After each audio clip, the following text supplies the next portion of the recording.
आपके लिए लेकर आए हैं अपने खास कार्यक्रम north east express. North east Bharat का एक ऐसा हिस्सा जो खबरों की दुनिया से लगभग गायब रहता है। इसी कमी को पूरा करने के लिए हम शुरू कर रहे हैं नॉर्थ ईस्ट एक्सप्रेस। इस कार्यक्रम में हम आपको दिखाएंगे पूर्वोत्तर के राज्यों की खबरें। वहां होने वाली हर घटना पर बनी रहेगी हमारी नजर।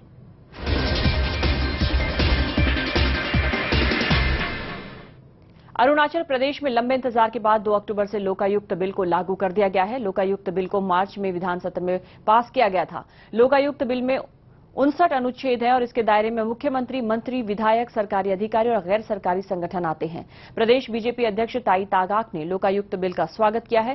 तागाक के मुताबिक उन्हें उम्मीद है कि इस बिल के पास होने से अब राज्य में भ्रष्टाचार पर लगाम लग सकेगी। उन्होंने जल्द से जल्द लोकायुक्त कमेटी के गठन की मांग की है।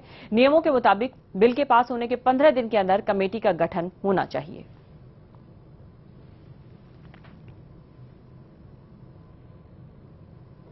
भारतीय जनता पार्टी अरुणाचल प्रदेश लोक आयुक्त प्रदेश में 2 अक्टूबर से लागू जो किया गया है उसको स्वागत करता है। अरुणाचल प्रदेश विधानसभा में मार्च 5 को पारित किया गया, तो हम लोग को अभी क्या अमेंडमेंट हुआ है उसको देखने को बाकी है और हम अपेक्षित रखता है कि ये कानून और ये क्वासी जुडिशियल जो बॉडी है ये अपना काम सक्रिय रूप से निभाएंगे ताकि भ्रष्टाचार, लूटमार जिस प्रकार से खुले हवा में जो अरुणाचल प्रदेश में चल रहा है उसको कहीं ना कहीं धीमी में लाए और चेक करे, ऐसा हम इसको अपेक्षित रखता है।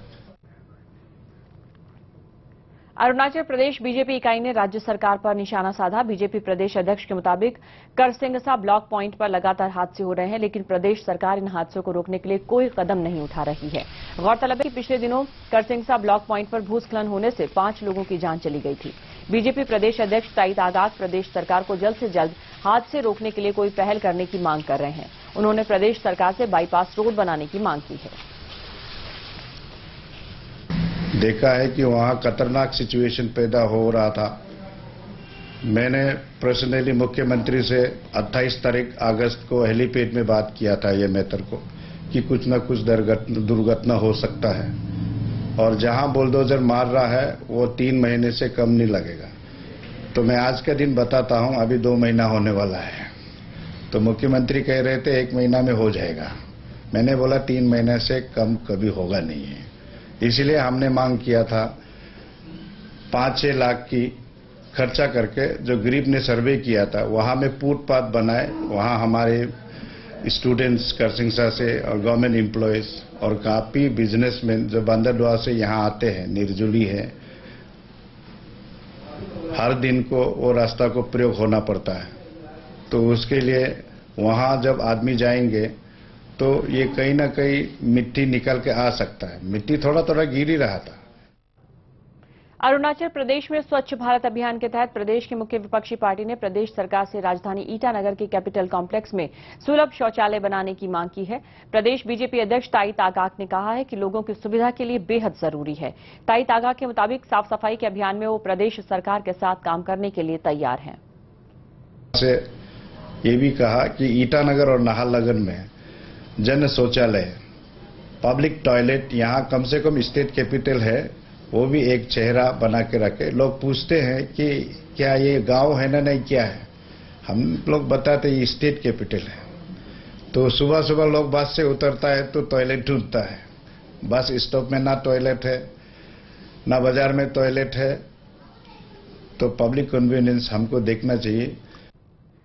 अरुणाचल प्रदेश के जीरो जिले का जिला अस्पताल प्रदेश के सबसे पुराने अस्पताल में से एक है, लेकिन बुनियादी सुविधाओं के अभाव से लगातार जूझ रहा है यह अस्पताल। इस अस्पताल में डॉक्टरों से लेकर मेडिकल स्टाफ तक की कमी है। वहीं मेडिकल उपकरणों का भी अभाव है, जिसके चलते कई बार मरीजों की जान भी चली जाती है। पिछले दिनों केंद्रीय गृह राज्य मंत्री किरण रिजिजू ने अस्पताल में एक्सरे मशीन और एम्बुलेंस मुहैया कराने का वादा किया है।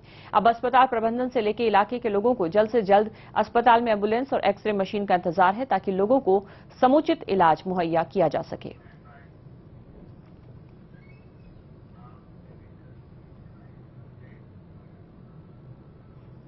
मणिपुर की राजधानी इंफाल में इन दिनों फूड एक्सपो चल रहा है, जिसमें प्रदेश के स्वयं सहायता समूह की महिलाएं समेत तमाम फूड प्रोसेसिंग, लघु और मध्यम उद्योग से जुड़े उद्यमी शिरकत कर रहे हैं।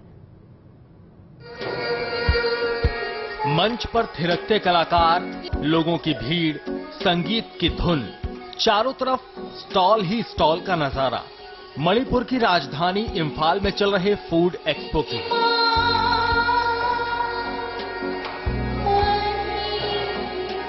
Director of commerce and industries की तरफ से इस एक्सपो का आयोजन हुआ, जिसमें प्रदेश के उन तमाम छोटे बड़े उद्यमियों ने अपने स्टॉल्स लगाए जो लघु और कुटीर उद्योग की मदद से तमाम तरह की खाद्य उत्पाद बनाते हैं।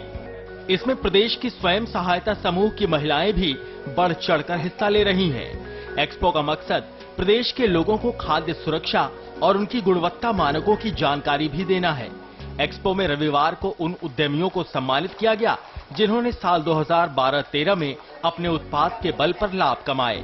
We used to organize a food expo from time to time, but after introduction of National Mission on Food Processing by the Ministry, we want to disseminate information to the entrepreneurs who are working on this food processing industry. That is the main aim of this food expo. You have seen today 119 persons have benefited today. We have given them check for their unit. Food expo में भाग ले रहे उद्यमी भी काफी खुश हैं। इन उद्यमियों के मुताबिक एक्सपो उनको ये मंच मुहैया करा रहा है जहां वो अपने उत्पाद को लोगों तक पहुंचा सकते हैं। मणिपुर गुम्बा यामना थबक की प्रॉब्लम लेबा हाइबा तारेको सिदि अखोगी सिगुम्बा अनएम्प्लॉयमेंट यूथ की दमक्तदी सिगुम्बा प्रोग्राम अमा पांगथोकपसे यामना नुंगाई हाइना नुंगाइबा फावे। एक तरफ तो जहां फूड प्रोसेसिंग से जुड़े लोग इस एक्सपो से खुश हैं, वहीं आम लोगों में भी खुशी का ठिकाना नहीं है। लोगों के मुताबिक यहां उनको तरह तरह के खाद्य पदार्थों और व्यंजनों की जानकारी मिल रही है। वहीं बच्चों के घूमने फिरने के लिए भी ये एक अच्छी जगह है जहां उन्हें तमाम तरह की नई चीजें देखने को मिल रही हैं। Bureau report, news express. देश इन दिनों वन्य जीव सप्ताह मना रहा है। गांधी जयंती के मौके पर 2 से 8 अक्टूबर के बीच ये सप्ताह मनाया जाता है। ईटानगर में भी पर्यावरण और वन्य जीव विभाग ने वन्य जीव सप्ताह का आयोजन कर लोगों को वन्य जीवों के संरक्षण को लेकर जागरूक किया। इसी कड़ी में रविवार को बच्चों को पेंटिंग स्पर्धा का आयोजन किया गया। अरुणाचल प्रदेश की राजधानी ईटानगर में वन्य जीव संरक्षण सप्ताह मनाया जा रहा है। इसी कड़ी में रविवार को department of environment and forest ने स्कूली छात्रों के लिए वन्य जीव पेंटिंग स्पर्धा का आयोजन किया। वर्ष से ये शुरू होता है क्योंकि ये गांधी जी के जन्म अपना जो इनका जन्म दिवस होता है उससे हम लोग, क्योंकि वो एक प्रोफेट रहे हैं हमारे नॉन वायलेंस के, अहिंसा के, और उनका भी था कि जीवों से प्रेम करना है। तो इस कारण से ये अपने वन्य जीव सप्ताह में एक वो अवेयरनेस करने के लिए, उसके लिए लोगों के अंदर जागरूकता पैदा करने के लिए ये वन्य जीव सप्ताह मनाया जाता है। वन्य जीव संरक्षक के मुताबिक 2 अक्टूबर गांधी जयंती के दिन से पूरे सप्ताह भर समूचे देश में वन्य जीव सप्ताह मनाया जाता है। गांधी जी अहिंसा के पुजारी थे। उन्हीं को याद करते हुए हम वन्य जीवों को बचाने की जागरूकता फैलाते हैं। Bureau report, news express. Arunachal Pradesh के जीरो वैली को यूनेस्को की तरफ से वर्ल्ड हेरिटेज साइट के लिए नॉमिनेट किया गया है। जीरो में ऐसी कई खासियत है जिसे टूरिस्ट की पसंदीदा जगह बनाती है।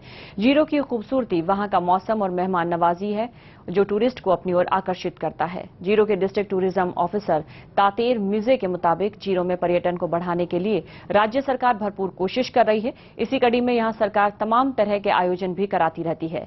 म्यूजिक फेस्टिवल उसी की एक कड़ी है। टूरिज्म को अवेयरनेस लाना है हमारा आने। बहुत ही सुंदर जगह है, ये तो हम सभी जानते हैं। और फिलहाल हम अभी भी ऐसे प्लीजेंट वेदर एक्सपीरियंस कर रहे हैं। बहुत ही ये सुंदर का साथ प्रकृति ने इतना सुंदर जगह दिया है और वातावरण इतना सुंदर दिया है कि यहाँ टूरिस्ट एक बार आने के बाद बार बार आने का हमेशा दिल करता है। इसी को नजर में रखते हुए हमारा टूरिज्म डिपार्टमेंट ने काफी कुछ कदम उठाए हैं यहाँ टूरिस्ट को, खासतौर से यहाँ टूरिस्ट को फैसिलिटेट करने के लिए। और हमारा इनफैक्ट टूरिज्म डिपार्टमेंट का ये भी मानना है कि जीरो ही एक ऐसी जगह है जहां हमारा फ्यूचर टूरिज्म है। उत्तर पूर्वी राज्यों में भी देवी दुर्गा की प्रतिमा का विसर्जन जारी है। ईटानगर की गोहपुर नदी में मां दुर्गा को विसर्जित किया गया। वहीं त्रिपुरा में भी ढोल नगाड़ों के साथ मां दुर्गा को विदा किया गया। त्रिपुरा में मां दुर्गा के विसर्जन के समय सिंदूर खेला होता है, जिसमें सुहागिनें एक दूसरे को सिंदूर लगाती हैं और एक दूसरे के परिवार की खुशहाली की कामना करती हैं। अगरतला में निगम ने इस बार विसर्जन के दौरान खास इंतजाम किए हैं।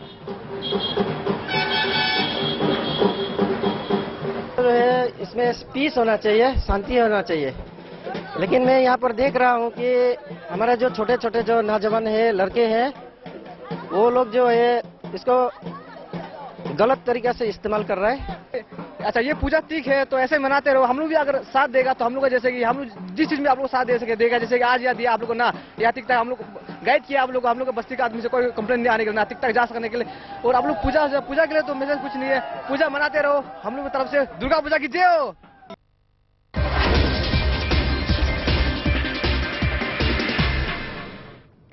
और इस वक्त एक बड़ी खबर आ रही है, हम आपको बता